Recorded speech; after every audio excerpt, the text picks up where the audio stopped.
There is a town, Sderot, and like 15 little towns around Sderot that are suffering every day from bombs, day and night, day and night. And there is no life over there. From the 25,000 people in Sderot, only 7,000, 8,000 remain now.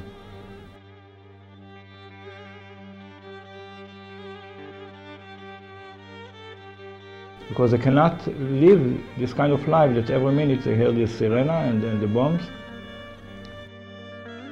And you know, they say in the radio that a missile fell in Sderot today, but nothing happened.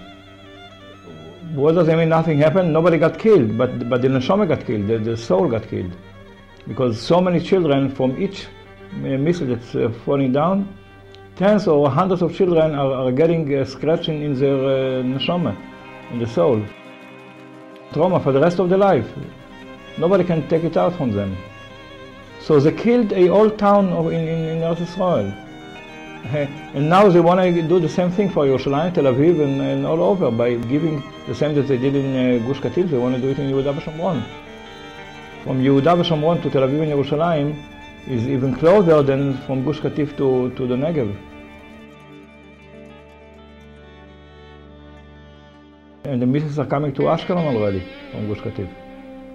So they must be crazy. There is nobody can understand how come normal people that got into the Prime Minister's office, so he must be something not Mshige, but there is only one thing that people should be hanged in Eretz Yisroel according to the law, to help the enemy in the time of war, and that's what they are doing. So how come normal people are dealing with the terrorists and giving them weapons and money and helping them in the time of war? That's why I said that according to the law of Eretz Yisroel, not according to the Torah, according to the law of the state of Israel, they have to be hanged. It doesn't mean that everybody has to take the law in his hands and do it himself. But the police shall take them to court and to judge them according to this law. They're going to take out 250,000 people from Yehuda v'Shomron, as they did in Gush Katif. And they're going to destroy all Israel like this. Because if Chas v'Sholom they give Yehuda v'Shomron to the Arabs, so the missiles will go on all over Israel, from Yehuda v'Shomron to Tel Aviv, to Yerushalayim, to Haifa. We remember from the history who took out 250,000 people and sent them away from Spain, Queen Isabella. So now we have a foreign minister, which is Tzipi Livni. What we call her Isabella II, because she wants to take from Eretz Yisroel and to send out 250,000 people. They signed it with Mr. Bush. It has to be finished until the end of 2008. We saw what happened in the Second Lebanon War, when every day on Haifa and Tzfat and all the Galil towns, thousands of missiles fell down, and they didn't have any way to stop it. There is only 11 kilometers, which is 7 miles, the whole width of Eretz Yisroel in the place of Yehuda v'Shomron until the ocean, until the Mediterranean. So you can imagine they have now missiles that are going at least 20-25 kilometers. So if they will be in Jordan, Samaria, it's a question of 2 kilometers, 3 kilometers to bomb 1 kilometer to Kfar Saba. They have 1 kilometer from Kalkilia to Kfar Saba. Kfar Saba is a town of 50,000 people or more. So they can destroy the whole town, and we cannot do anything. Why? Because we will never bomb civilians. And the terrorists are hiding between the houses and bombing all the big towns in Eretz Yisroel, and nothing that can be done. Many people are saying they are just talking. Yeah, nothing will come out of it. But the same thing we said about Gush Katif. Hayo lo tiyeh. Arav Mordechai Eliyahu Shlita was standing and promising Hayo lo tiyeh. And we said also the same thing. It will not be. It couldn't be. It will not be. And we said it also. And I have a movie that we are bringing in a Sefer Torah, the night of the Gerush, 11 days in Chodesh Av, Toshin Samachay. We brought a new Sefer Torah to Nevet Kalim in Gush Katif. Everybody is dancing, so happy, unbelievable. Thousands of people in the synagogue are dancing. And nobody believed that in few hours nothing will remain from all Nevet Kalim and Gush Katif. So today also we say, no, it will not happen.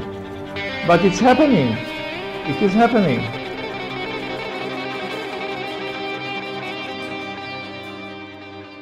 They killed 1,800 families, killed. They don't have a life anymore.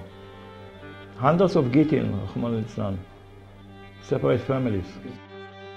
Not working, and the only work is to fight your husband or your wife, unfortunately. And the children are going out from the schools and taking drugs, and they destroyed the life of 1,800 families. And there's nobody to talk to. He's sitting in Olmert in his office, and it doesn't interest him at all. That somebody that his father is an Nitzol Shoah that rescued from the Holocaust, and he said that his father told him, you know, in the Holocaust also everybody will say it was in the orders of Hitler. So the same thing in Eretz Yisroel. They cannot say that it's an order to destroy a synagogue and give it now to the Al-Qaeda. It can be an order, but this is an order that should not be fulfilled. You see, there are two kinds of people in Eretz Yisroel. Those that the missiles didn't come yet to their home, they are not interested in anything.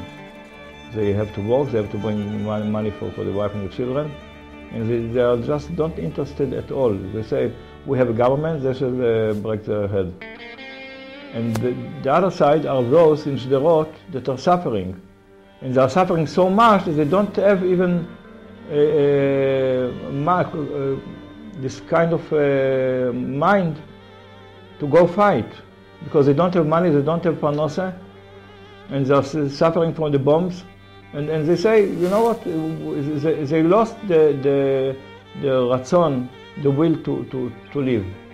And everybody knows, when we will go out from Jordan and Samaria, a day later Hamas will take over all the towns, as it happened in Gaza. And when we give money to Abu Mazen, it goes to the Hamas. When we give him a weapon, it goes to the Hamas. If not today, tomorrow. The Arabs in the Arab neighborhoods in Yerushalayim will not have the Israeli police and army, which are now between them. So they could do anything of terror, preparing bombs and everything, and coming into the Kotel with bomb belts and commit suicide. If you don't tell them exactly what you think about them, then they don't understand what their own situation is. Why did they now start all hua with what I said about that he has to be hanged? Because they heard the first time the truth. Until now, nobody told it to them. So now they say, oh, the situation is so, we got so far. So instead of correcting the situation and go back and do tshuva, the easiest way is to fight against the one that said it. But this is the truth. We know that they are murderers, we know that they are terrorists, we know that they want to kill us, and we are giving them the towns near the border. How can a leader of a country be so irresponsible to give money and weapon to your enemy, that you know that he's an enemy? And even Abu Mazen, now the policemen from his own government, from Abu Mazen, they are killing Jews in Jordan and Samaria, as it happened only a few days ago.